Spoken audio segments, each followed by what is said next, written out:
अच्छा चलो हेडिंग करो, टैक्सेबल इवेंट।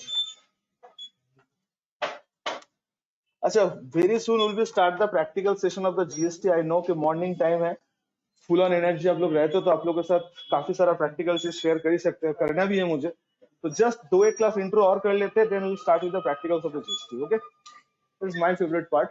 ओके, लॉ कब पढ़ेंगे सर? पढ़ लेंगे साथ साथ उसी का। और रिसेंटली बहुत सारा चेंजेस भी हुआ, there are so many changes has been done in GST recently. I mean recently बहुत सारा अमेंडमेंट भी हुआ। One of the amendment is quarterly return, monthly payment, QRMP. Okay, ITC credit लेने का 1.105% रूल, फिर 90% utilisation. Lots of changes are happening in this new year. Okay, तो हम लोग एक करके सब डिस्कस करेंगे, और क्लासरूम में जो डिस्कस करेंगे वही अभी का लेटेस्ट पार्ट है, तो आपको वो जानना है। जीएसटी का सबसे बड़ा चैलेंज क्या है पता है? ये लॉ जो चेंज होता है आपको दोनों ही पढ़ना पड़ेगा अभी, क्योंकि मार्केट में ऐसे बहुत सारा लोग मिलेगा जो उसका 6-6 महीने का रिटर्न पेंडिंग है। तो 2020 ऑनवर्ड्स जितना लोग का रिटर्न पेंडिंग है वो पुराना रूल से जाएगा, 2021 से जो स्टार्ट होगा 21 का रूल से जाएगा। तो चाहे वो लेट फी का मैटर हो, आईटीसी यूटिलाइजेशन का मैटर हो, या जीएसटी एनुअल रिटर्न का मैटर हो, डिपेंड करता है कौन सा साल का है वो। अभी 28 फरवरी, जो फरवरी मंथ आने वाला है, 28 February is the due date for annual return 1920 financial year. अब 1920 फाइनेंशियल ईयर में आईटीसी यूटिलाइजेशन का दो रेट था। नवंबर से दिसंबर तक रेट था 20% of the you can take the additional 20% of the GST 2A। अब जनवरी से रूल हो गया था 10%। तो आप जब एनुअल रिटर्न भरने जाओगे सब रूल को आपको समझना है। तो मैंने बहुत बार सोचा है कि क्या चलो एक सीधा साधा अमेंडमेंट रूल ही पढ़ा था, बट बाद में देखते हो कि खाली अमेंडमेंट से काम नहीं चलेगा, आपको पुराना वाला रूल भी जानना पड़ेगा, बिकॉज मार्केट में ऐसा बहुत सारा एसएससी है जो अब तक का पुराना रिटर्न नहीं भरा है, तो उन लोग के लिए भी जानना है आप लोग को। तो you have to get the full knowledge. Okay, चलिए शुरू करेंगे एक के साथ, कोई बात नहीं। अच्छा, so today's topic is taxable event. Now what is the meaning of event? Guys, event का लिटरली मीनिंग क्या है? आई थिंक सबको पता है, फिर भी अगर बताइए तो आप लोग, what is the meaning of event? बोले यार, बिजनेस अकाउंट से स्टार्ट तो होता ही इवेंट ट्रांजैक्शन से। सो इवेंट मतलब कोई इंसिडेंस ही होगा। ओके, सो टैक्स क्या है ये जानने से पहले ऑलवेज रिमेंबर वन थिंग, आपको सीखना ये चाहिए। मेरा गुरुजी ऑलवेज ऐसे ही गाइड किया है कि टैक्स को पढ़ते कैसे, क्योंकि लॉ चाहे जीएसटी का हो या इनकम टैक्स का हो, ये कांस्टेंट नहीं रहता है। आज कुछ पढ़ोगे, एक महीने बाद फिर कोई अमेंडमेंट आएगा, फिर ये चेंज होगा।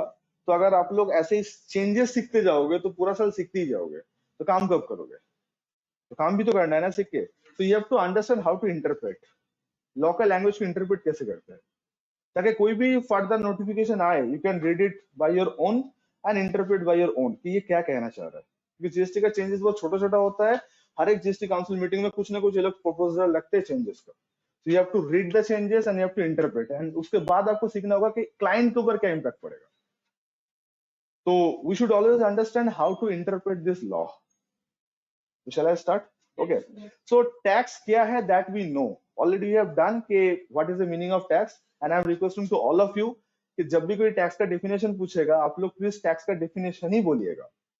इनकम है कि सेल परचेस है वो एग्जाम्पल है। So whenever is anyone is asking the definition, you should always focus on the definition only. अब वो इनकम के ऊपर लग रहा है कि सेल परचेस के ऊपर लगता है, वो एग्जाम्पल के ऊपर है, तो डेफिनेशन का भी एग्जाम्पल नहीं होता। तो टैक्स का दो शब्द हम लोग को बहुत ही क्लियर है, इट्स अ कंपलसरी पेमेंट था, कंपलसरी मॉनेटरी पेमेंट था टू गवर्नमेंट, तो गवर्नमेंट को तो सबको पता है। लास्ट वाला वर्ड सबसे इंपॉर्टेंट था, without proportionate return. Without proportionate return का मतलब होता है कंसिडरेशन। आज के डेट में आप किसी को कुछ भी पैसा पे करो, you should expect something from their end. अब बस में चढ़ो, फेयर जितना तक उतना जर्न नहीं कर पाओगे, बट टैक्स अगर आज हम लोग 10 लाख रुपए इनकम टैक्स पे किए तो हम लोग 10 लाख सरकार से कैसे एक्सपेक्ट करेंगे? That can not be measured, because government जो वेलफेयर करते हैं वो सबके लिए करते हैं। तो उसपे पर्टिकुलर आपको कितना पास ऑन हुआ ये डिटरमाइन करना बहुत ही मुश्किल है। This is very difficult, that's why हम लोग ये लाइन ऐड किए थे, विदाउट प्रोपोर्शनेट रिटर्न। तो उसके बाद क्या होता है? अच्छा, 2017 में जब जीएसटी आया था तो मार्केट में एक ही टॉपिक था, वो था जीएसटी। एंड मुझे सबसे अच्छा लगता है ये सोर्सेस करना कि इंडिया का नॉलेज का सोर्स कहाँ है। मुझे दो जगह सबसे नॉलेज का सोर्स लगा, दो नहीं एक्चुअली तीन जगह लगता है। नंबर वन, जो बस इज होता है पब्लिक ट्रांसपोर्ट, उसमें चढ़ोगे पूरा घटना का आपको विस्तार से मिल जाएगा, मतलब न्यूज रिपोर्टर भी उतना अच्छे से नहीं करेगा जितना डिस्कशन वहां पे होगा। फिर होता है रेलवे, रेलवे मतलब जो लोग दिल्ली पैसेंजर ही करते हैं, तो देखना वो लोग को जीएसटी से दूर दूर का लेना देना ही नहीं है, बट वो लोग ऐसे डिस्कस करेंगे लग रहा है वही लोग लॉ बनाए। ठीक है। और एक होता है नॉर्मल, जहाँ पे लोग पब्लिक गैदरिंग होते हैं। तो 2017 में हर एक लोग का मुंह पे एक ही बात था, जीएसटी। क्या बात था? अरे यार जीएसटी आ गया तो लाइफ खत्म। ठीक है, समथिंग लाइक दैट। अरे यार, जो लोग का जीएसटी से कोई दूर दूर का लेना देना नहीं है, भाई बिजनेस कैसे चल रहा है? अरे बोलो मत यार, जीएसटी आने के बाद पूरा खराब हो गया। आप पूछोगे क्या खराब हुआ, वो बोल नहीं पाएगा, बट लग रहा है मार्केट में खराब हुआ, तुम्हारा बिजनेस खराब हो गया था। सर सही बोल रहे हैं हम बहुत जन को देखिए जिसको जीएसटी का कुछ मतलब नहीं है, वो भी दुखी हो जा रहा है। ऐसा लग रहा है कि उनका पूरा कहानी खत्म। अच्छा ठीक है, एक सेकंड। सो गाइस, 2017 में जो जीएसटी को लेके जो सबसे ज्यादा कंफ्यूजन हुआ था लोगों का, वो ये था कि लोग ये बोल रहा था कि से for example a product has been manufactured by ₹100। 100 रुपए का एक प्रोडक्ट 100 रुपीज में मैन्युफैक्चर हुआ। अब ये मैन्युफैक्चरर जब प्रोडक्ट बेचेगा तो डिस्ट्रीब्यूटर का बेचेगा, क्योंकि ट्रांसफॉर्मेशन ऐसा नहीं होता कि मैन्युफैक्चर सीधा आप लोग के हाथ में हम लोग के हाथ में आते हैं, ऐसा नहीं होता है। गुड्स पहले मैन्युफैक्चर होकर डिस्ट्रीब्यूटर के पास जाता है, डिस्ट्रीब्यूटर से होलसेलर, होलसेलर से रिटेलर, रिटेलर से हम लोग के पास आता है, कंज्यूमर हम लोग हैं। तो वो लोग बोल रहे हैं कि 100 रुपए का मैन्युफैक्चरिंग है, फिर उसके ऊपर ऐड करके जीएसटी ऐड करके रिटेलर, सॉरी डिस्ट्रीब्यूटर को दिया गया, डिस्ट्रीब्यूटर फिर जीएसटी ऐड करके फिर होलसेलर, होलसेलर फिर जीएसटी ऐड करे, क्योंकि जितना बार सेल होगा उतना बार तो जीएसटी ऐड होगा ना। तो हम लोग के हाथ में आता है तो 100 रुपए के गुड्स में 100 रुपए का टैक्स हो जाएगा। लोग ऐसा सोचते हैं, लोगों को पता नहीं कि आईटीसी क्या होता है, तो वो तो टैक्स ऑन टैक्स ही सोचेगा। तो बहुत सारा इधर उधर के बातें हो रहा था। तो ये होने का एक ही रीजन था कि लोगों को पता नहीं था कि जीएसटी लगता है किसके ऊपर।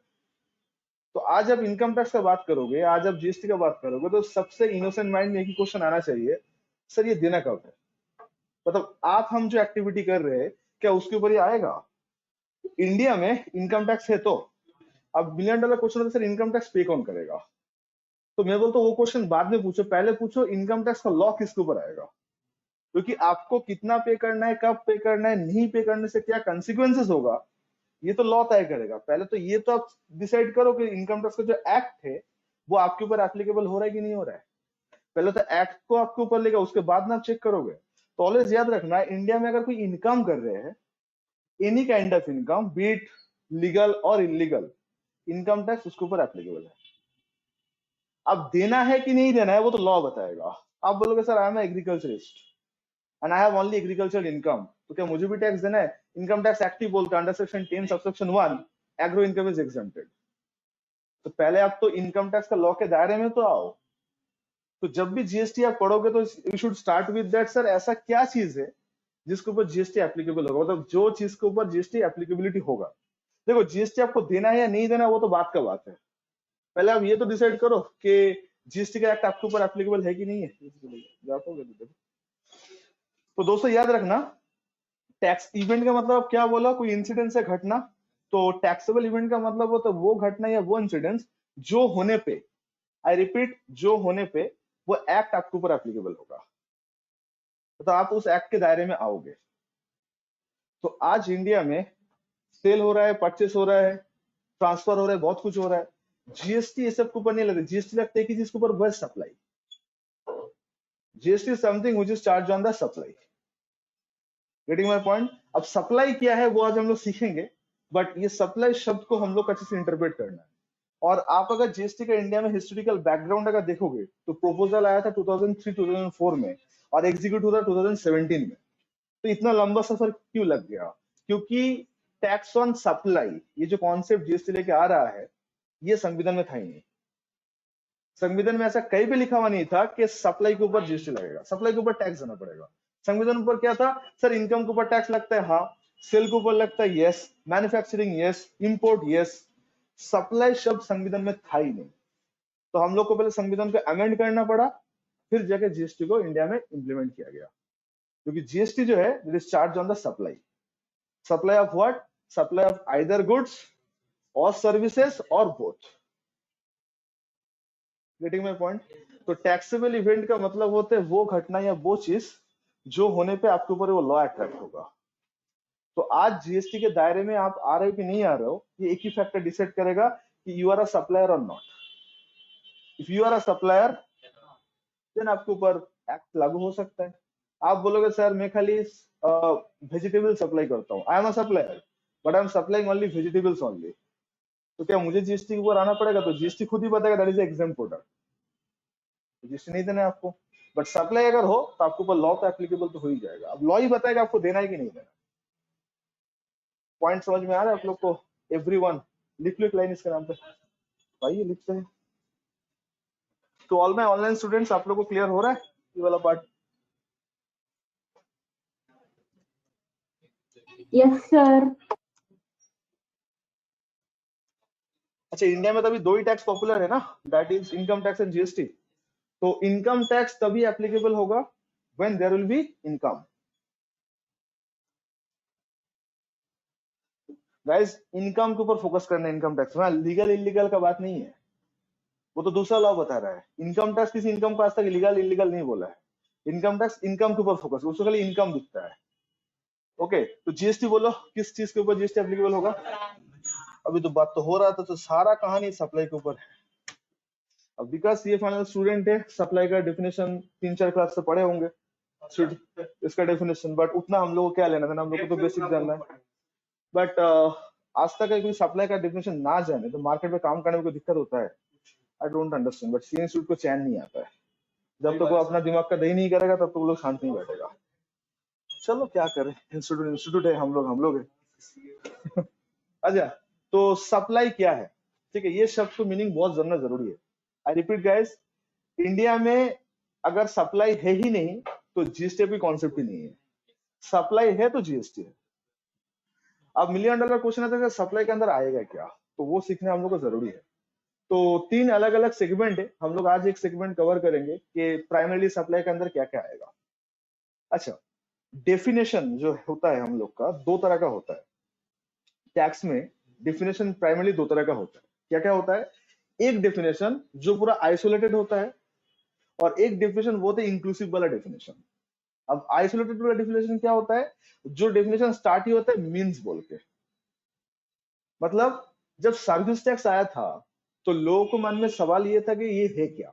1994 में सिंह साहब, मतलब हम लोग का फॉर्मर प्राइम मिनिस्टर बोलो या फाइनेंस मिनिस्टर बोलो, जब सिंह साहब जब लेके आए थे तो लोगों के मन में ये था ये है क्या। तो सिंह साहब ने बहुत अच्छा बात बोला था, कुछ करने के लिए टैक्स देना पड़ेगा। वही होता है सर्विस, होता है you are performing some act, that's why आपको टैक्स देना पड़ रहा है। तो सर्विस का डेफिनेशन जब सिंह साहब ने तय किया था तो डेफिनेशन बहुत मस्त बनाया था कि सर्विस मीन्स, तो if any definition start with means, इसका मतलब होता है कि डेफिनेशन पूरा कॉन्क्रीट है, कुछ पार्ट छोड़ नहीं सकते, कुछ ऐड नहीं कर सकते हो, और वो सबसे सॉलिड डेफिनेशन होता है। तो सिंह साहब जब सर्विस को डिफाइन किए थे तो उनका डेफिनेशन कुछ इस तरह का था कि service means any activity carried out by someone for consideration, it includes this and exclude that बोल के छोड़ दिया था। डिक्लेयर्ड सर्विस को इंक्लूड किया, नेगेटिव सर्विस को एक्सक्लूड कर दिया था। ये उस टाइम का डेफिनेशन था। जीएसटी में जब सप्लाई के बारे में पूछा गया कि सर सप्लाई है क्या, तो जीएसटी वालों ने, मतलब जो लॉ इंप्लीमेंट किया, उन लोग का सोच कुछ और था। अब ये सोच कुछ और होने के लिए सप्लाई थोड़ा कॉम्प्लिकेटेड हो गया। अब एक बात बताओ, सप्लाई को भूल जाते हैं। जीएसटी जब इंडिया में नहीं था तो क्या था? वो जो दूसरा जो टैक्स था, एक बार नाम लिख लेते हैं एक बार। सबसे पहले था वैट सीएसटी। अच्छा, वैट और सीएसटी एक साथ बोलना, क्योंकि विद इन द स्टेट होता था वैट और आउटसाइड द स्टेट में सीएसटी था। ठीक है, उसके बाद हम लोग का था एक्साइज ड्यूटी। अच्छा, ये सब पास्ट टेंस तो अभी। अच्छा, कस्टम तब भी था, अभी भी है। सर्विस टैक्स, ये सब मेन था। हाँ, अच्छा, उसके बाद luxury tax, entry tax, entertainment tax. ठीक है, ओके। हाँ, लिस्ट काफी लंबा था, लॉट्स ऑफ लिस्ट। तो मेनली ये सब चीज से गवर्नमेंट को पैसा, बट देखो लग्जरी टैक्स अगर तुम बोलोगे तो जब कोई लग्जरी होटल में जाओगे तभी तो आपको देना पड़ेगा, तो दैट इज एक्सेप्शनल केस हो गया। बट ये सब आम आदमी का ही था, ये सब आम आदमी का जेब से जाता था पैसा। तो ऑन लिस्ट में लंबा नहीं कर रहा हूँ, एक सिंपल सा बात बता रहा हूँ। वैट सीएसटी जो था वो लगता था सेल के ऊपर। हाँ जी बोलो।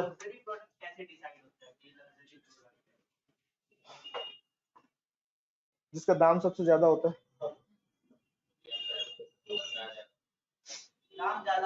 तुम स्टूडेंट ये कैसे डिसाइड होता है? तो जो पढ़ेगा वो स्टूडेंट हो जाएगा, ऐसे का तुम स्टूडेंट हो कैसे पता चलता है? तो लग्जरी प्रोडक्ट का जो होता है उसका दाम थोड़ा सा ऊपर रहता है। तो हर एक कंपनी 3 क्लास का प्रोडक्ट बनाता है, तो जो प्रीमियम क्लास होता है वो होता है luxury brand. That is luxury है। तो होटल का भी तो 3 क्लास आता है।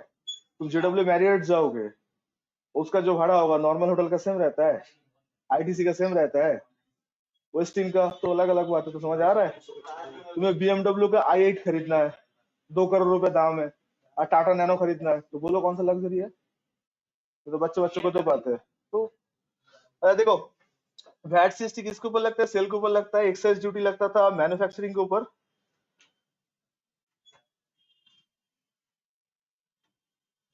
ठीक है, उसके बाद कस्टम था, इंपोर्ट।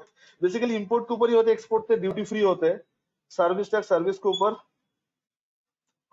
एंड एंट्री टैक्स जो होता है कोई गुड्स को स्टेट में एंट्री करने के लिए। बिहार से कोई सामान बंगाल में लेके आओगे तो एंट्री टैक्स लग जाता था 1%। ठीक है, हट गया। बता रहे।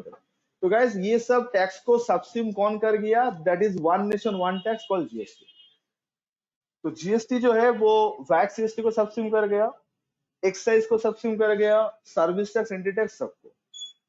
अब एक कॉमन सेंस अप्लाई करके आप बोलो, जब कोई नया टैक्स ये सब चीज को सबसिम कर रहा है तो ये सब एक्टिविटी के ऊपर तो टैक्स लगना चाहिए ना। पहले वैट था, किसके ऊपर लगता था? सेल्स के ऊपर लगता है। वैट अब क्या बन गया? जीएसटी बन गया। तो सेल के ऊपर तो जीएसटी होना चाहिए। सिंपल सा बात है। सर मैन्युफैक्चरिंग के ऊपर एक्साइज ड्यूटी था, आज एक्साइज ड्यूटी भी सबसिम होकर सप्लाई हो गया, तो मैन्युफैक्चरिंग के ऊपर भी लगना चाहिए, ऐसा हम लोग को सोच रहे। तो जब सप्लाई का डेफिनेशन आया तो कुछ और आया, लॉ थोड़ा सा लोग कॉम्प्लिकेटेड बना दिया। तो लोग बोलते हैं कि सर प्रीवियसली जो इंसिडेंट्स के ऊपर हम लोग टैक्स पे करते थे, जीएसटी आने के बाद सेम उसी के ऊपर ही पे करेंगे। तो सप्लाई का definition should be like that, sale purchase and everything and all that. But ऐसा नहीं किया लोग ने। सप्लाई का जो डेफिनेशन दिया, तो सबसे पहले बात definition inclusive definition. Inclusive definition का मतलब होता है अभी लिस्ट कितना है, इन फ्यूचर गवर्नमेंट चाहे तो लिस्ट को लंबा कर सकता है। इंक्लूसिव का मतलब होता है इट इंक्लूड समथिंग एल्स। अभी मैं अगर 5 चीज इंक्लूड कर रहा हूँ, इन फ्यूचर अगर मुझे लगे कि 2 चीज और इंक्लूड करना है तो I can definitely do that. But जब कोई डेफिनेशन मीन्स बोल के स्टार्ट होता है कि सप्लाई मीन्स अगर हो जाता तो उसमें कोई एडिशन डिलीशन नहीं होता था। हम लोग का ऐसे ही लॉ का एक्साइज ड्यूटी जब हम लोग पढ़ते थे ना, किसी को समझ ही नहीं आया था कि मैन्युफैक्चरिंग का डेफिनेशन क्या है। एक्साइज के ऊपर जितना केस लॉ बना है, वो केस लॉ का एक ही रीजन था कि लोगों को लगता है ये मैन्युफैक्चर नहीं है, डिपार्टमेंट को लगता है मैन्युफैक्चर है।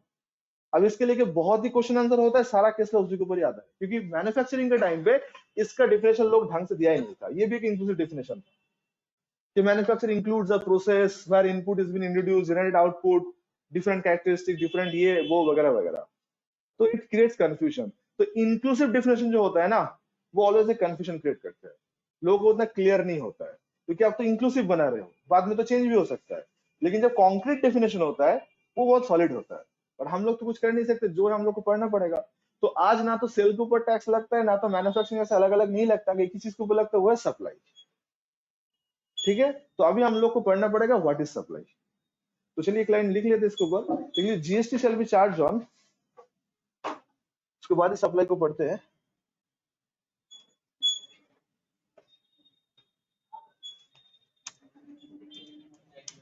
GST shall be charged on supply of, क्या चीज का सप्लाई करना बोलो? गुड्स और सर्विसेज और बोथ।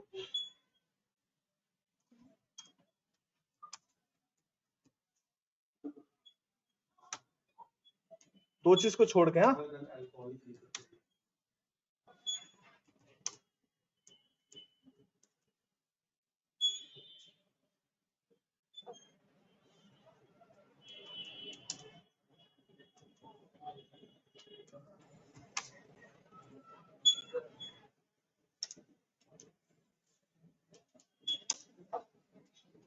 पूरा लिखना है for human consumption. Alcohol liquor बहुत जगह यूज होता है।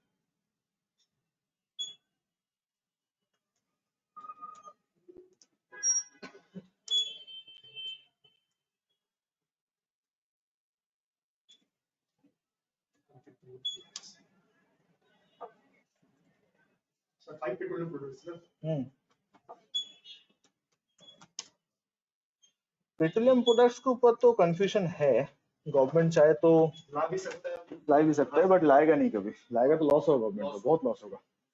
समझा रहे? लिखो guys this is all the intro of the GST. हाँ, ये आपको नॉलेज के लिए मैं शेयर कर रहा हूँ, बट काम हम लोग कुछ और सीखेंगे, वो मैं उम्मीद करूंगा नेक्स्ट वीक से स्टार्ट कर दूं कि एक ऑफिस में जीएसटी काम कैसे होता है। Suppose you are appointed as accounting executive और आपको की ऑफिस में कोई सीए फॉर्म में जाके किसी को फाइल संभालना है, तो आपको क्या टास्क परफॉर्म करना है। That is the main thing to understand in GST, और मेरा टारगेट वही है कि आप लोगों के साथ वही शेयर करूं। और उससे पहले बेसिक ज्ञान तो बनता ही है, ताकि आप लोगों को पता चले जीएसटी में क्या हो रहा है, नहीं हो रहा है, ऑल दैट। ठीक है, तो सर आइए शुरू करते हैं। तो हाँ, तो जीएसटी किसके ऊपर चार्ज होता है सर? ऑब्वियसली सप्लाई के ऊपर होता है, इसके ऊपर हम लोग चर्चा करेंगे। Supply of what? Supply of goods service and both. Okay, अच्छा, alcoholic liquor for human consumption and petroleum product, ये दो चीज को छोड़ के, ठीक है। तो ये दोनों चीज को क्यों बाहर रहा, क्यों जीएसटी के दायरे से बाहर रखा गया? अल्कोहलिक लिकर के ऊपर तो कभी भी जीएसटी नहीं आ सकता है। क्यों नहीं आ सकता है? लॉजिक सुन लो सर। जीएसटी किसके ऊपर चार्ज होता है? मेनली दो चीज के ऊपर, गुड्स एंड सर्विसेज के ऊपर। तो आपको समझना है कि गुड्स क्या क्या है, सर्विस क्या क्या है। तो जब जीएसटी वालों ने गुड्स को डिफाइन किया कि what is the meaning of goods, उसमें इसको बाहर कर दिया गया। अल्कोहलिक लिकर जो है वो गुड्स का डेफिनेशन से ही बाहर कर दिया गया, ये गुड्स है ही नहीं एज पर जीएसटी। क्यों ऐसा किया? एक्साइज ड्यूटी जब देखे हो ना, एक्साइज ड्यूटी ये मैन्युफैक्चर के ऊपर लगता है। तो एक्साइज दो तरह का था, स्टेट का एक तो है, सेंट्रल का एक तो है। अल्कोहलिक लिकर के ऊपर जो एक्साइज होता है वो पूरा स्टेट का जाता है। तो जीएसटी जब इंट्रोड्यूस हुआ था तब स्टेट ने साफ साफ बोला कि वैट हम लोग शेयर कर सकते हैं, सीएसटी हम लोग शेयर कर सकते हैं, बट अल्कोहलिक लिकर के ऊपर जो रेवेन्यू था वो शेयर नहीं कर सकते। अगर इसमें आप हाँ बोल रहे हो तो ही हम लोग जीएसटी के लिए सोचेंगे, अगर ये ना है तो हम लोग इन नहीं। तो सेंट्रल गवर्नमेंट के साथ बातचीत करके अल्कोहलिक लिकर को पूरा जीएसटी के दायरे से बाहर रखा गया कि अल्कोहलिक लिकर के ऊपर जो भी आपका ड्यूटी कलेक्ट होगा that will be totally state revenue only. That is point number 1। तो आप कुछ भी कर लो, इसके ऊपर तो जीएसटी ला ही नहीं सकते। ला सकते हो, संविधान का अमेंड करना पड़ेगा, जो शायद अभी मुमकिन नहीं है, क्योंकि संविधान को रातों रात अमेंड नहीं कर सकते हो। अपर हाउस लोअर हाउस दोनों जगह में आपको मेजोरिटी होना चाहिए, तब जाके बात होगा। तो बीजेपी गवर्नमेंट के जैसे लास्ट क्लास बताए थे, लोअर हाउस में तो ऑलवेज मेजोरिटी है इन लोगों का, बट अपर हाउस में लोग कभी भी नहीं। ठीक है, तो अभी जब होगा तब देखा जाएगा। ठीक है, तो एनीवे, तो गाइस अभी लास्ट पार्ट क्या है? Petroleum products. अब जीएसटी का लॉ जब बना है तो उसमें साफ साफ लिखा था कि जो maximum rate of GST will be 40%। Market में 28% है, बट 40% तक जा सकता है। गवर्नमेंट अगर कभी लगे कि 40% हो तो कर सकता है। पेट्रोलियम प्रोडक्ट जो है वो इंडिया तो मैन्युफैक्चर नहीं करता है, वो कोई बाहर का कंट्री करता है, इसके इंटरनेशनल मार्केट होता है। आपको पता होगा कि पेट्रोल का प्राइस, डीजल का प्राइस इंटरनेशनल मार्केट के ऊपर डिपेंड होता है। तो आज अगर आप चेक करोगे international market of petrol, diesel, whatever, तो उसमें आपको पता चलेगा कि पर लीटर का जो कॉस्ट इंटरनेशनल मार्केट में, excluding all type of taxes, if I am not wrong 40 से 45 का अंदर होगा आज का डेट का। If I am not wrong वही 50 के आसपास होगा। तो गवर्नमेंट बोल रहा है कि अगर 50 रुपीज अगर हम मान के चले और उसके ऊपर अगर 40% अगर जीएसटी चले तो कितना होगा हम लोग का? 20 रुपीज होगा। तो टोटल आपका 50 के ऊपर 40% कितना? 20 रुपीज तो होगा ना। तो 50 प्लस 20 कितना होगा? 70। 70 प्राइस हो जाएगा पर लीटर फ्यूल का। इंडिया में पर डे कितना फ्यूल कंजम्पशन होता है? लीटर में मत बोलो, गैलन में कंजम्पशन होता है। पूरा इंडिया में एक दिन में जितना पेट्रोल डीजल कंजम्पशन होता है, it will be on gallon. Gallon litre से थोड़ा अपर यूनिट है, उससे भी अपर यूनिट होता है क्यूसेक, जो लिक्विड को मेजर करने के लिए यूज होता है। तो आज अगर सरकार 1 रुपए करके भी अगर अपना रेवेन्यू छोड़ता है ऑन पेट्रोलियम प्रोडक्ट, तो पर डे उन लोगों को करोड़ों अरबों का नुकसान होगा। पेट्रोल पंप में उधर ही चलता है? I don't think so. Cash भी देता पड़ता है ना, पैसा फ्री में देता है तो हो सकता है, डोंट नो, बट फ्री में तो नहीं मिलता है। तो आज अगर 1 रुपए करके लॉस करे ना, पर लॉस मतलब गवर्नमेंट अपना रेवेन्यू छोड़ेगा। आज आप देखोगे दिल्ली में पेट्रोल का रेट अलग है, कोलकाता में अलग है, चेन्नई में अलग है, बॉम्बे में अलग है। ऐसे अलग अलग क्यों है? पहले बात तो ट्रांसपोर्टेशन एक कॉस्ट होता है, दूसरा होता है रेवेन्यू टैक्स। तो कोई स्टेट अगर अपना वाला टैक्स छोड़ देगा तो पेट्रोल सस्ता हो जाएगा, और अगर अपना टैक्स और ऐड करेगा तो महंगा हो जाएगा। सिमिलर विद एलपीजी ऑल्सो, कि सरकार का जो रेवेन्यू होता है वो अगर कम कर दे तो सस्ता हो जाएगा, वो अगर ज्यादा कर दे तो वो बढ़ जाएगा। सो फैक्ट। तो आज अगर सरकार जीएसटी लेके आए किसके ऊपर? पेट्रोलियम प्रोडक्ट के ऊपर, तो पब्लिक के लिए तो इजी होगा, सरकार के लिए थोड़ा टफ हो जाएगा। क्योंकि हर साल इंडिया में जो बजट बनता है वो डिफिसिट बजट होता है। डिफिसिट बजट समझ तो क्या होता है? मतलब जितना हम लोग को दरकार है उतना हम लोग को आमदनी नहीं है, तो उसके अंदर और इसको लॉस करके डिफिसिट और बढ़ जाएगा। हम लोग वैसे इन्फ्लेशन में जी रहे हैं, मतलब महंगाई बढ़ता है, हम लोग के यहाँ पे घटता नहीं है। तो उस केस में अगर और रेवेन्यू लॉस करेगा तो सरकार का और पॉसिबल होगा। इसलिए कोई भी गवर्नमेंट, जो भी आज बीजेपी का गवर्नमेंट है, कल कोई दूसरा गवर्नमेंट आए, कोई भी चाके भी नहीं कर सकता, क्योंकि जो भी करेगा नुकसान तो उसका ही होगा।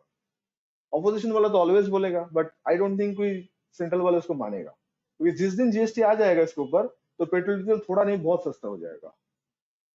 तो सस्ता कैसे होगा? रेवेन्यू जो है गवर्नमेंट का वो सेक्रीफाइस हो रहा है। तो गवर्नमेंट का रेवेन्यू सेक्रीफाइस होगा तो गवर्नमेंट का इनकमिंग सोर्स कम हो जाएगा। गवर्नमेंट का इनकमिंग सोर्स कम होना मतलब डिफिसिट और बढ़ जाएगा। Getting my point? तो गवर्नमेंट चाहे तो डेफिनेटली कर सकता है, बट इट डिपेंड्स कि कौन सा गवर्नमेंट है और क्या सोच रहा है उसको। तो जब पेट्रोल का प्राइस बॉम्बे में ऑलमोस्ट 100 के आसपास हो गया था, तब उस टाइम पे ऑलवेज 2019 में एक बार हुआ था, एक नाराबाजी हुआ था कि ऑनियन और पेट्रोल पहले सेंचुरी कौन करेगा। ऑनियन के लिए भी बहुत हुआ था ना, फिर निर्मला जी का वो कमेंट, हम तो ऑनियन खाते ही नहीं है तो हाउ शुड आई नो, सब इधर उधर का बहुत सारा क्रिटिसिज्म हुआ था। तो एक ट्रोल हुआ था उस टाइम पे कि who will get the 100 first, petrol और ऑनियन। तो पेट्रोल थोड़े के लिए रह गया था बॉम्बे में, कोलकाता में नहीं हुआ था, बॉम्बे में थोड़े के लिए रह गया था, क्योंकि गवर्नमेंट और भी टैक्स उसके ऊपर चार्ज कर। फिर जैसे इलेक्शन का टाइम आया, सबको पता है, फिर कट डाउन कर दिया। अभी भी कितना 86 88 चल रहा है ना कोलकाता में, वो एक्स्ट्रा माइल वाला कितना चल रहा है, 88 है गेस, या 86 के आसपास चल रहा है, तो ऑलमोस्ट तो 90 के आसपास तो है ही पेट्रोल का प्राइस। हैदराबाद में क्या चल रहा है price sir, any idea? Petrol sir, petrol 88 rupees, sir. 88, okay. अच्छा, now come to the point. तो गाइस ये दोनों पॉइंट क्लियर हुआ आप लोग का कि अल्कोहलिक लिकर के ऊपर जीएसटी क्यों नहीं आ सकता, बिकॉज वो गुड्स है ही नहीं, ठीक है, इसलिए जीएसटी इसके ऊपर कभी नहीं। अच्छा, क्या अल्कोहलिक का ड्यूटी फ्री है? नहीं, ड्यूटी तो है इसके ऊपर। कौन सा ड्यूटी लगता है? एक्साइज ड्यूटी लगती है इसके ऊपर, ठीक है। बट पेट्रोलियम प्रोडक्ट के ऊपर अभी तो जीएसटी नहीं है, अभी पुराना लॉ ही चल रहा है, वैट है, सीएसटी है, एक्साइज है। बट गवर्नमेंट अगर कल सोचे कि नहीं हम लोग को लेके आना है तो लेके आ सकते हैं। किसके ऊपर? हम टोबैको के ऊपर बोले थे, तो उसके साथ पेट्रोलियम कहाँ से आ गया भाई? ये जीएसटी के अंदर है ही नहीं, जीएसटी के अंदर है ही नहीं है। वर्क से बचता नहीं है, बट लॉ में ड्यूटी ज्यादा लेता है, ठीक है। टोबैको के ऊपर जीएसटी लगता है। अच्छा, तो अभी बात घूम फिर के एक ही जगह आ रहे हैं सर, सप्लाई है क्या सर? हम लोग समझ गए कि गुड्स सप्लाई होगा, सर्विस सप्लाई होगा। अच्छा, सप्लाई ऑफ बोथ का मतलब समझ में आता है ना, गुड्स एंड सर्विस। और जोमेटो, स्विगी, फ्लिपकार्ट जो लोग करते हैं, सर्विस क्या है? डिलीवरी जो होता है वो सर्विस है, और सामान जो ऑर्डर करते हैं वो गुड्स है। तो एक ही साथ दोनों चीज परफॉर्म हो रहा है, sale of goods, sorry supply of goods भी हो रहा है, सप्लाई ऑफ सर्विसेज भी हो रहा है। चलिए सर आगे बढ़ते हैं। तो sir what is the meaning of supply? क्योंकि सप्लाई नहीं तो जीएसटी नहीं है, ठीक है।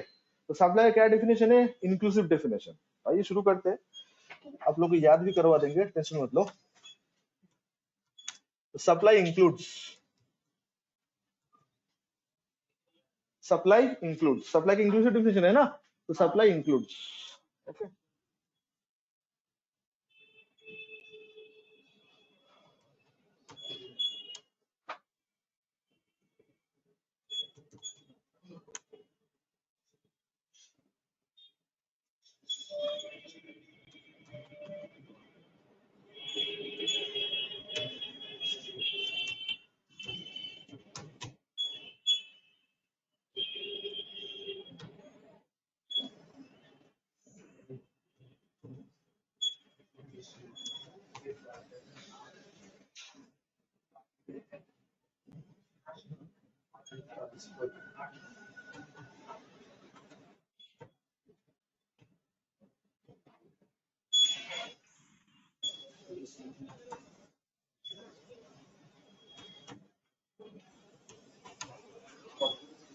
सब तो है ना, ये 7 चीज अगर आप कर रहे हो तो आज सप्लाई माना जाएगा। तो सर ये 7 थिंग्स क्या है, थोड़ा समझा दीजिए। अच्छा सर लाइसेंसिंग, हाँ लाइसेंसिंग दे दो। रेंटल, लीज रेंटल तो हो गया ना, लाइसेंस, ओके। टोटल 8 तो है, हाँ, तो याद कर लेंगे हम लोग। अच्छा सुनो ध्यान से, ये सप्लाई का डेफिनेशन भी बहुत कमाल का है, ठीक है। आपको ट्विस्ट एंड टर्न समझना पड़ेगा। First of all you need to understand the meaning of this 8, कि 8 तो है क्या, बट ऑलवेज ऐसा नहीं हो कि 8 होने पे सप्लाई माना जाएगा। ठीक है, तो मैं बोला था ना कि थोड़ा बहुत कंफ्यूजिंग बना दिया ये पहले डेफिनेशन को इंक्लूसिव करके। तो पहले 8 से परिचित हो लेते कि 8 चीज क्या क्या है, इसके बाद हम लोग इसके ऊपर 2 कंडीशन और है, तो डेफिनेशन खत्म नहीं हुआ, इसके ऊपर 2 कंडीशन और है। एक है, is all this activity will be treated as supply if you are going, I mean you are doing it for the business purpose and for consideration, मतलब ये फ्री में नहीं करना है और बिजनेस पर्पस के लिए करना है, बिजनेस पर्पस के लिए करना है सब चीज, खाली एक्सचेंज नहीं पूरा। तुम सुन लो अच्छे से पहले, ठीक है। अच्छा, तो sir what is the meaning of that, मैं छोटा सा एग्जांपल दे रहा हूँ आप लोग के लिए, इसके ऊपर बोलिएगा आपके लोग के हिसाब से लग रहा है कि सप्लाई होगी नहीं होगा। आपके पास एक ओल्ड कार है, पुराना गाड़ी है, OLX में पिक्चर अपलोड करके बेच दिए हो, या कार देखो में जाकर बेच दियो, बहुत सारा ऐप आता है ना अभी पुराना कार बेचने का, तो आपने बेच दियो, सेल कर दियो, तो ये सप्लाई है, क्योंकि सेल तो सप्लाई तो अंदर ही पड़ता, आपने सेल ही तो कर रहे हो। चलो गाड़ी छोड़ो, आपके पास मोबाइल फोन था पुराना, नया फोन लेना था, फ्लिपकार्ट पे चेक किया, अच्छा प्राइस आ रहा था, एक्सचेंज कर लिए और कुछ पैसा और देके नया फोन, लोग अक्सर करते हैं, क्या ये आप लोग आपके एंड से क्या सप्लाई माना जाएगा? तो आज नो इसी के ऊपर ही चर्चा करेंगे, ठीक है, कि कब ये सप्लाई माना जाए, कब नहीं माना जाएगा। अच्छा, पुराना गाड़ी बेचना क्या सप्लाई माना जा सकता है? कोलकाता में, नॉट ओनली इन कैलकाटा, हर शहर में एक दुकान तो पक्का ऐसा रहता है जो लोग डील ही करते हैं ओल्ड कार में, ठीक है। ओल्ड कार में डील मतलब जिसका काम ही है पुराना गाड़ी बेचना, होता है कि नहीं होता है? तो पुराना गाड़ी बेचने वाला क्या सप्लाई माना जाएगा? तो आज हम लोग इसे पढ़ेंगे। होता है ना ऐसा, पुराना गाड़ी का भी मार्केट होता है, दिल्ली में है, कोलकाता में है, आपको चाहिए तो बोलना, मैं कोलकाता 2-3 जगह जान दूंगा, जिससे काम ही खाली है पुराना गाड़ी बेचना, नया गाड़ी बेचता नहीं, अच्छा कंडीशन ही बेचेगा गाड़ी। इवन वो लोग BMW ही बेचता है, वो भी सेकंड हैंड वाला, ठीक है। तो होता है ऐसा मार्केट। नहीं भाई, चोर बाजार का बात नहीं कर रहे, अच्छा वाला बाजार की बात कर रहे हैं, चोर बाजार का बात कर रहे हैं। कोई दिन रहेगा था मेरा चोर बाजार का ढूंढना, ठीक है, सुन लो अच्छे से। अच्छा, तो गाइस पहले परिचित हो लेते ये क्या है, उसके बाद हम लोग इसको कंक्लूड करेंगे। तो सेल तो सबको पता ही है, इसके ऊपर तो कुछ बोलना है नहीं। What is the meaning of sale? You are selling something for the revenue, revenue के लिए जो हम लोग कहते हैं दैट इज अ सेल। अच्छा, लीज एंड रेंटल दोनों ही हम लोग लिखे यहाँ पे। Now what is the difference between this two? क्योंकि लीज पे भी आपको भाड़ा देना पड़ता है, रेंट में तो नाम ही तो भाड़ा है, तो भाड़ा तो है ही। तो लीज रेंटल ऐसा हम लोग बोलते हैं। Now there is a thin line of difference. Lease का बात जब हम लोग करते हैं as per the accounting standard 18 या 19, याद नहीं यार एग्जैक्टली, तो जहाँ पे 2 लीज के बारे में बोला गया था, operating lease and finance lease. हम लोग जो रहने के लिए घर लेते हैं इन कैलकाटा स्पेशली, तो हर रेंटल 11 मंथ का होता है, पता लगा के देखिएगा, 11 मंथ का एक रेंट होता है, एग्रीमेंट होता है, जैसे 11 मंथ होगा फिर से फ्रेश एग्रीमेंट बनाएगा, ये होता है ना। लेकिन जब कोई शॉप लेने जाते हैं, कोई मार्केट में, कोई म्यूनिसिपल कॉम्प्लेक्स या शॉपिंग मॉल पे, तो वो लोग एटलीस्ट 10 या 20 साल का एक एग्रीमेंट बनाते हैं, एक लंबा चौड़ा अमाउंट एक देना पड़ता है, जिसको हम लोग सैलरी बोलते हैं या डिपॉजिट बोलते हैं, एंड पर मंथ भाड़ा भी देना पड़ता है। चेक कर लेना, कोलकाता में कोई भी बिल्डिंग, जैसे बागड़ी मार्केट हो, मेहता बिल्डिंग हो, या हम लोग का मार्शल हाउस के आसपास जितना सारा शॉप है, आधा शॉप तो भाड़ा का है।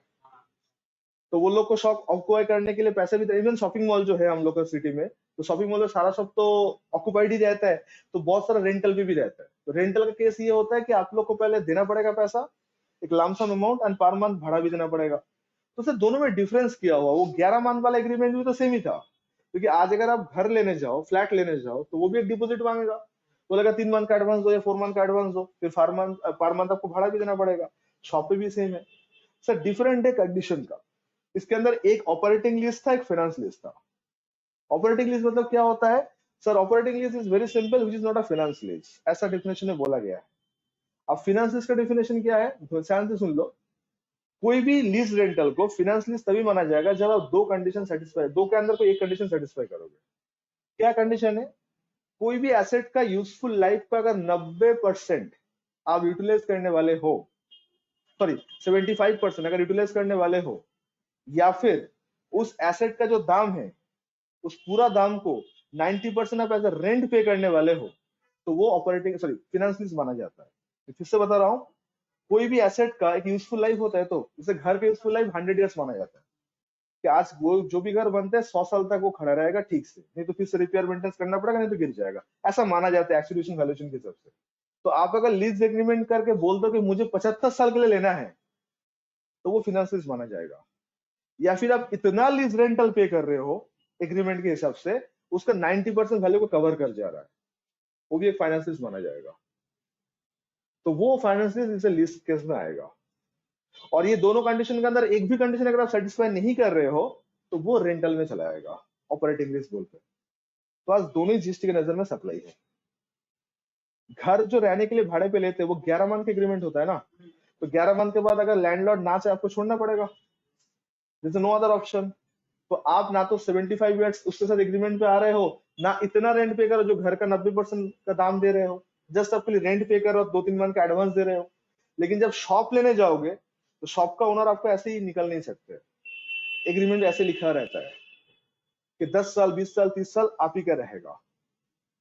तो अगर एग्रीमेंट पे आप ये बोल दो कि 75 से ज्यादा एटलीस्ट 75% आप यूज करने वाले हो, या फिर जो पर मंथ भाड़ा देने वाले हो वो अगर 90% से ज्यादा वैल्यू ऑफ द एसेट को कवर कर रहा है, तो ऑब्वियसली वो एसेट आपसे क्या हो जाता है ऑलमोस्ट। जैसे कि इंस्टॉलमेंट परचेस नाम सुना ना, हायर परचेस। तो हायर परचेस क्या होता है, आपको पहले डाउन पेमेंट देना पड़ता है और फिर पर मंथ आपको एज ए ईएमआई देना पड़ता है। पता है ना हम लोग को, no cost EMI with EMI whatever जो भी, तो उसका सिस्टम क्या है, पहले डाउन पेमेंट देना पड़ता है।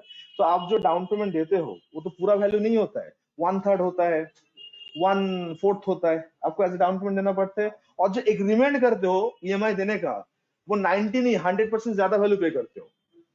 कोई भी सामान को तुम नॉर्मली परचेस करने से जो दाम जाएगा, ईएमआई लोगे 3 साल का, देखना दाम उससे भी ज्यादा हो जाता है, और होना भी चाहिए बिकॉज तो इंटरेस्ट लेगा आपसे। तो ये एक तरह का होता है फाइनेंस लीज। तो एसेट का मालिक आप ही बन जाते हो। तो आज आपको कोई शॉप लेना है कोई शॉपिंग मॉल पे, तो शॉपकीपर आपको बोला 50 लाख आपको एज अ डिपोजिट रखना पड़ेगा, तो शॉप का दाम ही तो 1 करोड़ के आसपास होगा, आधा तो आप डिपोजिट ही रख रहे हो उसके पास। और लीज रेंट को ऐड करो, देखो शॉप का दाम से ऊपर हो जाएगा, तो क्यों निकालेगा आपसे, उसको तो दाम तो मिल ही गया। खाली पेपर वर्क में आप उसके ओनर नहीं बनते हो, बाकी देखा जाए सारा चीज आप ही क्या है। उसका डिफरेंस समझ में? ये रेंटल और लीज में डिफरेंस समझ में आया आप लोग को? लीज सेल आउट भी कर सकते हैं, लीज पे जो घर ले रहे हैं, it depends on the agreement. जैसे कि आज आप सॉल्ट लेक पे जाओगे, न्यूटन पे जाओगे, वहां पे परमानेंट ट्रांसफर कुछ नहीं होता, 99 ईयर्स का लीज मिलेगा आपको, या 75 ईयर्स का लीज पे देगा, तो वो चीज आप सेल आउट कर सकते हो। अब जैसे सेल करोगे सामने वाला पार्टी से फ्रेश 75 ईयर्स का एग्रीमेंट बनेगा। ये सिस्टम पता है आप लोगों को? सॉल्ट लेक न्यूटाउन जो जगह है हम लोग कोलकाता का, वहाँ पे परमानेंट ट्रांसफर नहीं होता है, वो एक एग्रीमेंट बनेगा 99 ईयर्स का, तो मतलब 99 ईयर्स के बाद आपको घर से निकल दे जाएगा, नथिंग लाइक दैट। 99 ईयर्स तक आप लोग जियोगे, पहले उतना पाप तो शायद नहीं किए। हाँ, जब तक तुम्हारा ही है भाई घर, कर सकते हो, तुम्हारा ही घर। अच्छा, क्या इंस्टॉलमेंट का सामान पहले हम लोग बेच नहीं सकते क्या? वो तो म्यूचुअल अंडरस्टैंडिंग पे डिपेंड करता है ना, जो खरीद रहा है जो बेच रहा है, वो अगर बोला हाँ मुझे कोई एतराज नहीं, आप दे दो, मैं ईएमआई कंटिन्यू करूंगा, तो भाई ले लो, हो सकता है ऐसा। तो that is a difference lease and, अच्छा लीज एंड रेंटल में ये डिफरेंस है। अच्छा, हम लोग जो कैब बुक करते हैं वो भी एक तरह का तो रेंटल ही होता है, तो ओला कैब बुक करने के बाद ओला का मालिक हम लोग बन जाते हैं। चलिए बुक करते फिर आज, ठीक है, कुछ टाइम पीरियड के लिए आप मालिक बन जाते हो, कुछ टाइम के लिए आप यूज कर रहे हो, मालिक सोचो ही मत एकदम, ठीक है। ओके, तो वो रेंटल हो गया, ठीक है। अच्छा, तो लीज एंड रेंटल समझ में आया? वासन तुम कुछ पूछना चाह रहे थे क्या? नहीं, आप पूछना कैसे, ये थोड़ा एग्जांपल देके बताइए ना, 90% वाला जो है वैल्यू का 90% आप एज ए रेंटल देने वाले, एक साथ हौले हौले जो आपको ठीक लगे, जैसे तुम्हारा मन चाहे, जैसे सामने वाला पार्टी डाल दो, क्वार्टरली एनुअली।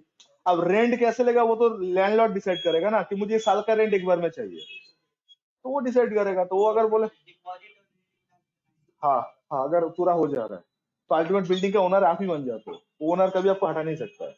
कोर्ट में जाओगे तो कोर्ट आपके फेवर में जाएगा, भाई तुम एडवांस दियो इतना, रेंट इतना पे करो, तो किस बेसिस पे तुम्हें हटाएगा? नहीं होता है। आजकल का जितना सारा पुराना बिल्डिंग कोलकाता में ऑक्यूपेंसी है, पता है लोग क्यों हटा नहीं पाते? उस लॉ के हिसाब से, क्योंकि 15 साल बाद प्रॉपर्टी के ऊपर आपका भी एक हक बन जाता है।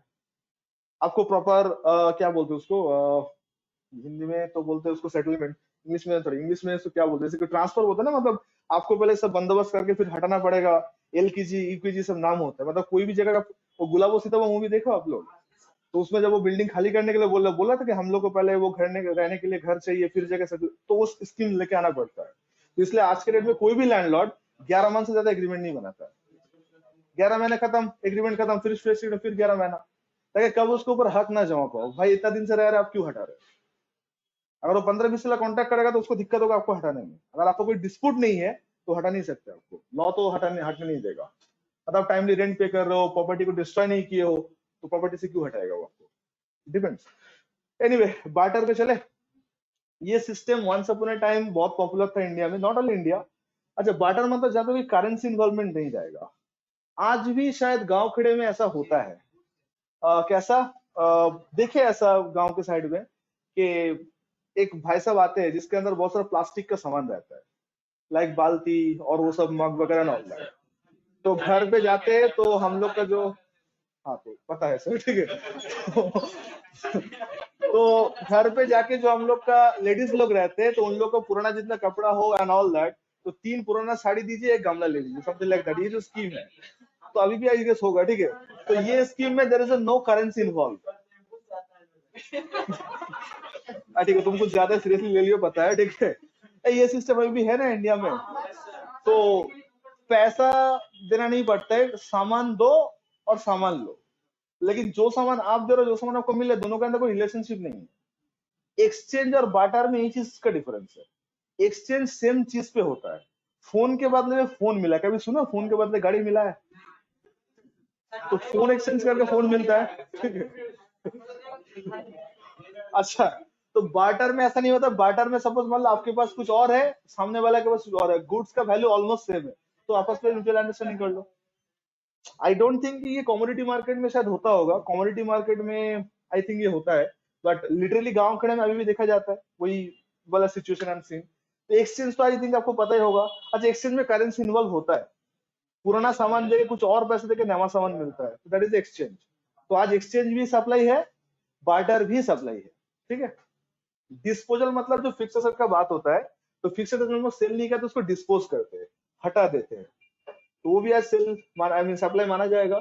ट्रांसफर, ये सबसे खतरनाक शब्द डाल दिया जीएसटी वालों ने, कि आज अगर कोई स्टॉक ट्रांसफर हो रहा है from one state to another, तो वो भी सप्लाई माना जाएगा। लेटर ऑन हम लोग डिस्कस करेंगे। ट्रांसफर मतलब आप गुड्स को मूवमेंट कर रहे हो एक जगह से दूसरी जगह, शिफ्टिंग करा रहे हो, सप्लाई माना जा सकता है। जैसे कि ब्रांच ट्रांसफर, जीएसटी आने से पहले कोई टैक्स के दायरे में था ही नहीं। ब्रांच ट्रांसफर समझते हो? मेरे पास आसाम में एक ब्रांच है और मैं मान लो त्रिपुरा में और एक ब्रांच ओपन किया। जैसे ग्रेट ईस्टर्न का दुकान जो है हम लोग का, तो हर एक स्टेट में ऑलमोस्ट है। तो आसाम से त्रिपुरा तो नजदीक पड़ता है, तो हमने तय किया यार कोलकाता से क्या दर है, आसाम से ट्रांसफर कर दो, नजदीक है। तो ये तो ब्रांच ट्रांसफर हो गया। तो जीएसटी आने से पहले कोई टैक्स था ही नहीं इसके ऊपर, क्योंकि ट्रांसफर के ऊपर कोई टैक्स लगता ही नहीं था। अब ट्रांसफर को भी सप्लाई के अंदर डाल दिया, तो आज लोग नहीं करता है। क्यों नहीं करता है? क्योंकि करेंगे तो फालतू का इम्प्लीकेशन आ जाएगा। तो आप बोलोगे गवर्नमेंट ने नाइंसाफी क्यों किया? गवर्नमेंट नाइंसाफी नहीं की, गवर्नमेंट हमने बुद्धि लगाया कि आज अगर ब्रांच ट्रांसफर को रोका जाए तो हर एक एंटिटी डिफरेंट डिफरेंट स्टेट में अपना रजिस्ट्रेशन लेगा, और जितना रजिस्ट्रेशन वो लोग लेगा गवर्नमेंट के लिए उतना फायदा है। क्यों फायदा है? अगर आप जीएसटी का रजिस्ट्रेशन लेते हो तो जीएसटी 1 रुपए भी तो आप पे करोगे, वो गवर्नमेंट का अर्निंग हो जाएगा। तो इसलिए इस चीज को डिमोटिवेट गवर्नमेंट ने किया, ताकि ट्रांसफर आप रोक दो, उसी स्टेट से आप सामान परचेस करो, तो उसी स्टेट गवर्नमेंट को मिल जाएगा। आज अगर कोलकाता से आसाम ट्रांसफर करने में टैक्स लग जाता है, तो मैं क्या बोलूंगा, भाई आसाम से खरीद लो। तो वो अगर आसाम से खरीदने जाएगा तो आसाम गवर्नमेंट को तो पैसा मिल जाएगा ना, इसलिए रोक दिया इसको। सिंपल सा बात है। रेंटल का बात हो गया है। लाइसेंस तो आपको पता है कि गवर्नमेंट बहुत सारा चीज को परमिशन लेना पड़ता है। ड्राइविंग लाइसेंस बोला है, जो भी बोलो, ड्राइविंग लाइसेंस के ऊपर आई थिंक जीएसटी नहीं लगता है, बट लगता है क्या पैसे के ऊपर? मैंने कोई चेक नहीं किया। पासपोर्ट का जो एप्लीकेशन फीस होता है उसमें इतना तो पता है पैन कार्ड पे लगता है। पैन कार्ड का जो फीस है उसके ऊपर तो लगता है। तो एनीवे, आज कोई भी लाइसेंस मतलब परमिशन अगर गवर्नमेंट आपको दे रहा है तो वो भी एक तरह का सप्लाई माना जाएगा। अब ये कौन सा कॉन्टेक्स्ट में आएगा वो तो हम लोग पढ़ेंगे। तो ये जो आर्ट सिचुएशन आपके सामने है, आज ये आर्ट के अंदर कोई भी चीज अगर आप कर रहे हो तो क्या माना जाएगा? सप्लाई माना जाएगा। लेकिन सप्लाई तभी माना जाएगा जब 2 कंडीशन सेटिस्फाई करोगे। देख लो क्या कंडीशन है। कंडीशन नंबर 1 ये है कि all such activities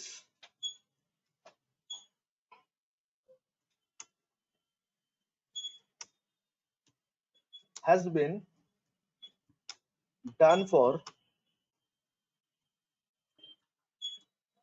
consideration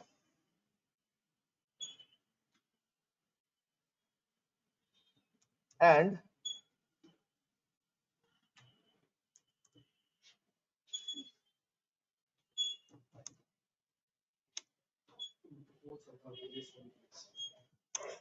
course or furtherance of business.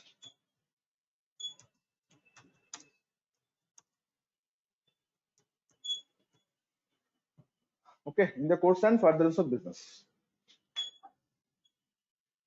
लिख लो, मैं समझा रहा हूं.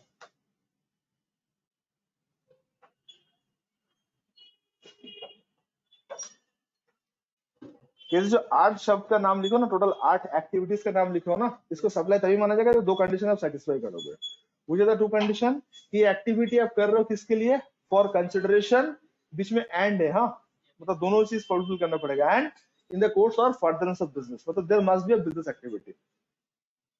ठीक है, तो अब मेरे पास कुछ एग्जांपल्स है आप लोग के लिए. पहले सुनिए अच्छे से एग्जांपल को, एंड उसके बाद आप बोलिए कि ये सप्लाई होगा कि नहीं होगा.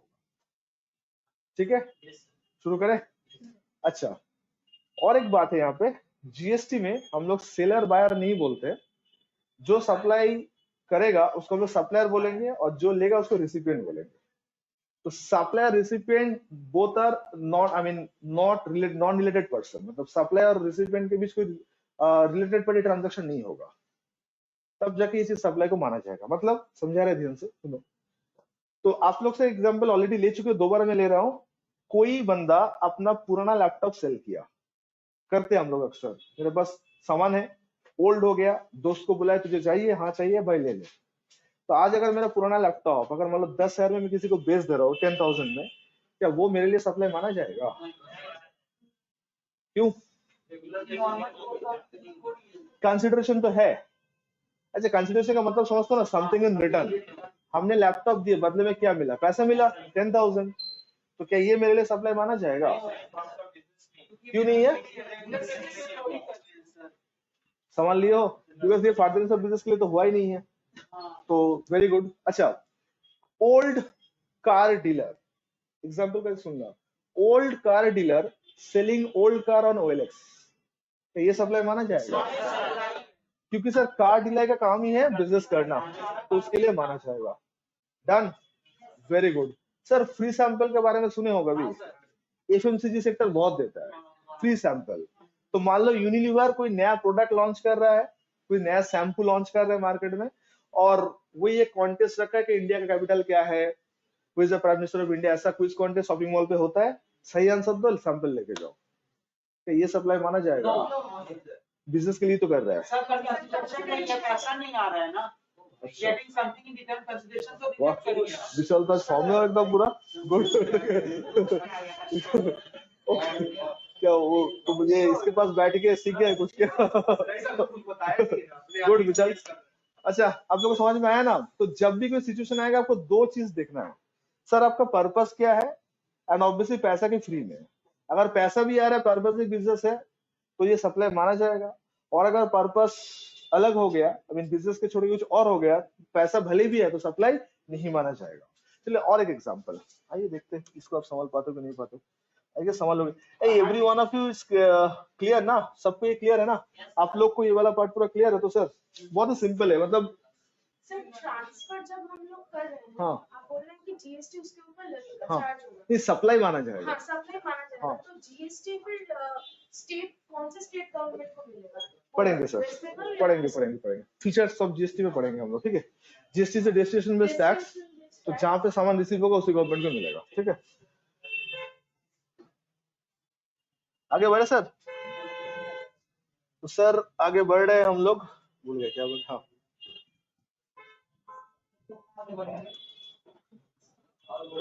धीरे धीरे आगे बढ़ना है, हाथ से नहीं गुजरना है.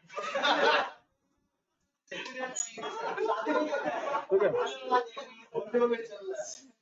हैप्पी आंसर मिल गया आपको. ठीक है, अच्छा आ जाओ. तो किसके एग्जाम्पल लेते हैं? विशाल को ही ले लेते. ठीक है, विशाल के पास एक ओल्ड कार है. ठीक है, जिसका दाम है 1.5 लाख रुपए। तो विशाल ने ओल्ड कार एक्सचेंज करवाया और 5 लाख रुपए दिया, ठीक है, and got a new car. हाँ भाई ऑडी मिलेगा, गॉट अ न्यू कार, ठीक है। 1.5 लाख का जो पुराना गाड़ी था वो दे दिया। अच्छा ये काइंड में, हाँ इसका पैसा नहीं दिया, काइंड में था, मतलब गाड़ी दे दिया, और 5 लाख का और कैश देके एक नया गाड़ी ले लिया। क्वेश्चन पूछे अभी, सिचुएशन क्लियर है ना? क्वेश्चन ये है कि सर फर्स्ट ऑफ ऑल क्या ये विशाल के लिए सप्लाई माना जाएगा, क्योंकि एक्सचेंज तो वो भी किया है, क्या उसके लिए सप्लाई माना जाएगा? क्यों नहीं माना जाएगा? क्योंकि बिल्कुल सही है, गाड़ी का जो ओनर आई मीन दुकान है उसके लिए तो सप्लाई माना जाएगा। अमाउंट कितना होगा? What is the amount of supply? 5 lakh, 1.5 lakh, 6.5 lakh की नो कमेंट्स? पक्का? किसी को लग रहा है 5 लाख होगा? 5 लाख आजम को लग रहा है 5 लाख, विशाल क्या लग रहा है तुम्हें? 6.5 लाख लग रहा है कि गेस कर रहे हो? अच्छा मैडम लोग क्या लग रहा है आप लोग को? 6 लाख 50? प्रीति जी आप बोलो क्या लग रहा है? 6 लाख 50? अच्छा 5 लाख इसलिए बोलते हैं बिकॉज पैसा तो, अच्छा दुकानदार को पैसा कितना मिला? पैसा तो 5 लाख ही मिला, और 1.5 लाख का गाड़ी मिला, पैसा नहीं मिला। तो वो जब इनवॉइस बनाएगा गाड़ी का, तो इनवॉइस के ऊपर तो जीएसटी होगा वैल्यू के ऊपर, तो वैल्यू वो 5 लाख लिखेंगे, 6.5 लाख 50 लिखेगा। That is the question and the answer is it's quite common sir. गाड़ी का दाम तो 6.5 लाख ही है, मतलब सप्लाई का जो वैल्यू है वो काइंड पे भी चलेगा। तो आपके पास आया कितने का सामान? कुछ पैसा तो रोकड़ा आया, लिक्विड आया, और कुछ काइंड में आया। तो तुमने हाँ यूनिवर्सल 6.5 लाख का होगा गाड़ी तो अच्छा जीएसटी 6.5 लाख के ऊपर ही होगा। मेरा क्वेश्चन यही था कि जीएसटी तो वैल्यू कम हो जाएगा ना, तो सरकार बोलेगा भाई ऐसा थोड़ी होगा, तो सब लोग तो वैल्यू कम अंडर वैल्यू करके बेचेगा, सरकार का लॉस होगा ना। 5 लाख के ऊपर 18%, गाड़ी के ऊपर 18% जीएसटी लगता है, 5 लाख के ऊपर 18% 90,000 होता है, 6.5 के करोगे तो और बढ़ जाएगा, तो वैल्यू आपका 6.5 लाख हो जाएगा। क्या हम गलत बोले सर? तो ऐसे देखकर मुझे डर लगता है। अच्छा तो गाइस ये क्लियर हो वाला पार्ट, तो ये मैं बोल रहा हूँ। हाँ 6.5 लाख नहीं, 6.5 प्लस जीएसटी। अच्छा ये वैल्यू तो एक्सक्लूडिंग जीएसटी, इसके ऊपर जीएसटी चार्ज और करेंगे हम लोग। क्लियर है वाला बात? मतलब मैं ये कहना चाह रहा था कि सर हम लोग का जो जीएसटी है, आई मीन जो सप्लाई का जो कंसिडरेशन है वो कैश में मिल सकता है, काइंड मतलब कंसिडरेशन बोलो ना समथिंग इन रिटर्न, तो समथिंग इन रिटर्न पैसा भी हो सकता है, काइंड भी हो सकता है। अरे बाटर में पूरा तो काइंड ही था। 3 पुराना कपड़ा देके आपको एक प्लास्टिक का कुछ मिल गया, ठीक है, तो बाल्टी दे देगा 3 कपड़े में, महंगा वाला तो ठीक है, तो उसमें जा रहा है कपड़ा, आ रहा है प्लास्टिक का सामान, तो पैसा तो एक्सचेंज है ही नहीं, बट ये सप्लाई है। हाँ सप्लाई तो है because it's a barter system, जब करेंसी नहीं था लोग ऐसे ही करते थे, ठीक है। एनीवे सो गाइस ये था। अच्छा अब सबसे एक क्वेश्चन आता है कि सर ये जो आप 8 सामान लिखे हो ना, इसको याद कैसे करें? तो याद करने भी जरूरी है। तो मेरा एक स्टूडेंट था तन्मय बोल के 2017 का बैच का, जब उसके सामने ये दिखाया था तो वो एक तरीका अपना दिया था और इससे याद हो जाता है, तो हम भी शेयर करेंगे उसी का वो तरीका। तो आज के एक टाइम था, मतलब once upon a time 90s के टाइम पे देखोगे तो स्वैग जो था वो बाइक में था, नहीं मुंबई नहीं सब जगह था, ठीक है, मतलब किसी के पास बाइक होता तो उसका अलग स्वैग होता। तो बाइक से फोकस हट के धीरे धीरे फोन पे आया, तो 2000 से ऑनवर्ड से जिसके पास फोन था कॉलेज में वो चैंपियन था कॉलेज का। अगर फोन अगर आईफोन का हुआ तो भाई सेलिब्रिटी है, ब्लैकबेरी है तो सर क्लास ही अलग है उसका। आज फोन लेके जाओगे तो कोई दिखे भी नहीं आपको ऊपर, भले वो आईफोन है या जो भी हो। आज के डेट में एक बहुत ट्रेंड चल रहा है कैमरा, फोटो खींचना आए ना आए कैमरा तो यार पोज देना ही है, ठीक है। क्या चीज? वो क्या होता है? वो क्या होता है?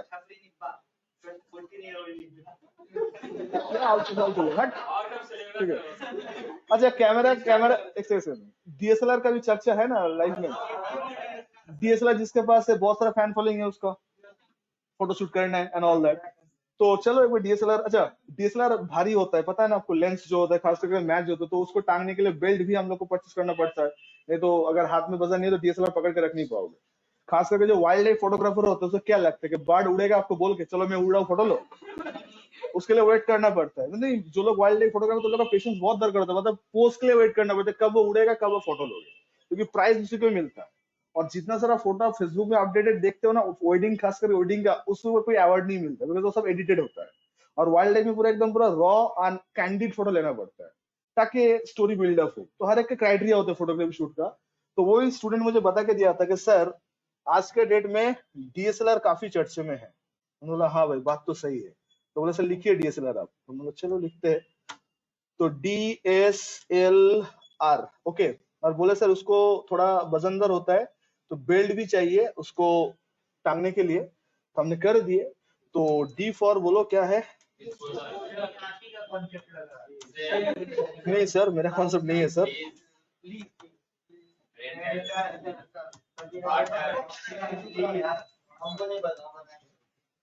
अच्छा E फॉर एक्सचेंज,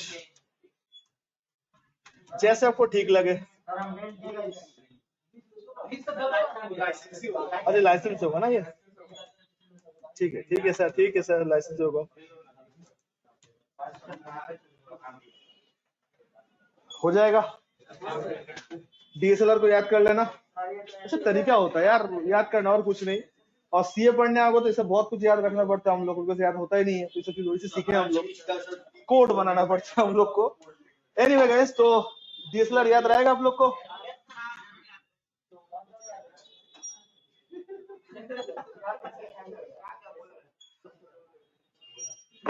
अच्छा तो गाइस आज हम लोग क्या सीखे, सप्लाई क्या है वो देखें। एक सेकंड गाइस, सप्लाई का डेफिनेशन खत्म नहीं हुआ, ठीक है, ये एक कैटेगरी ऑफ सप्लाई हुआ।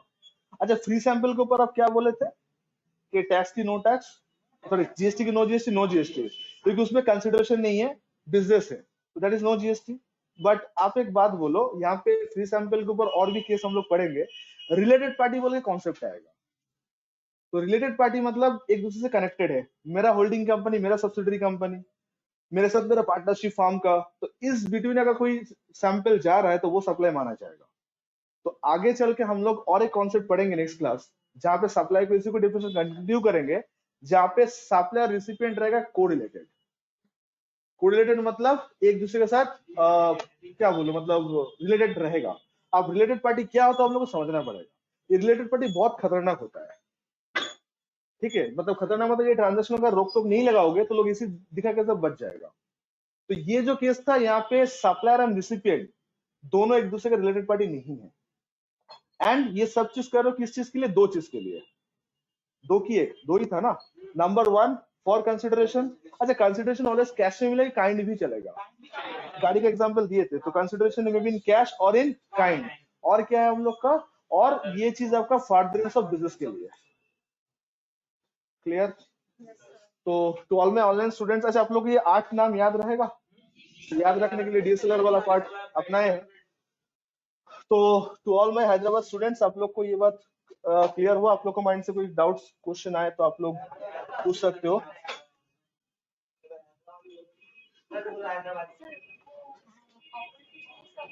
हाँ, ऑपरेटिंग लीज वो होता है जहाँ पे, अच्छा ऑपरेटिंग लीज का डेफिनेशन आप लिखोगे तो उसका डेफिनेशन बहुत सिंपल है, which is not a finance lease.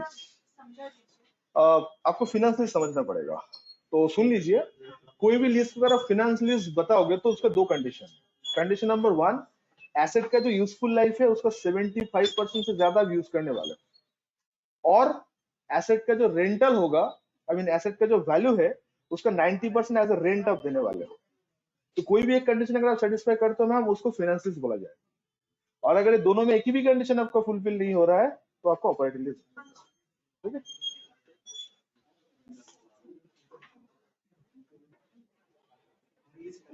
To all my online students, is that clear? Please आप लोग को इनसे यस नो कुछ बोलिए, कुछ doubts query. Mahesh, sir no sir, आपका नाम सचिन महेश बाबू है? वाह, one of my favorite as well. हाँ सर, Good. मैं तो Got मेरा it, sir. महेश बाबू है sir. Okay. Good, good. He's my favorite. Okay, so that's it for today. I will Suresh, Suman, Afrin, Priyanka, Nisha. It's clear. Yeah, clear, sir. Yes, sir. Thank you. So see you in the next class with the further discussion. Okay. हम लोग उसका practical start करेंगे. Okay. So that's it for today. Thank you so much, guys.